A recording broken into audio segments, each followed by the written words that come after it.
আসসালামু আলাইকুম। Daily life থেকে সবাইকে শুভেচ্ছা। কে কেমন আছেন? আত্মীয় স্বজন, দূর দূরান্তে বন্ধু বান্ধব সবাই কেমন আছেন? ফ্রোজেন করা কপি আর টমেটো ছিল, ফ্রিজ পরিষ্কার করতে যেয়ে বের করে ওটাই রান্না করেছি।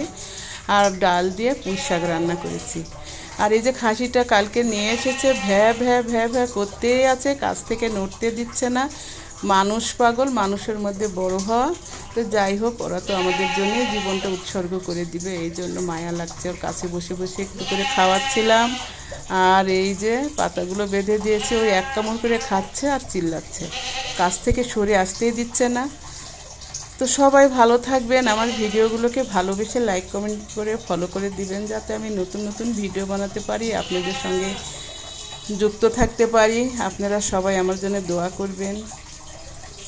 সবার কুরবানি ভালো কাটুক সেই দোয়াই করি। গরমে পরিমাণ মতো খাওয়া দাওয়া করবেন, সুস্থ থাকবেন। আর বাচ্চাদেরও পরিমাণ মতো খাওয়াবেন, যারা বাচ্চারা অসুস্থ না হয়। আর আত্মীয় স্বজন সবার সাথে সবাই মিলমহবতে থাকার চেষ্টা করবেন, কারণ এই পৃথিবীতে 2 দিন ক্ষণস্থায়ী পৃথিবী। সবাই সবার জন্য মঙ্গল কামনা করি। আজ এই পর্যন্ত।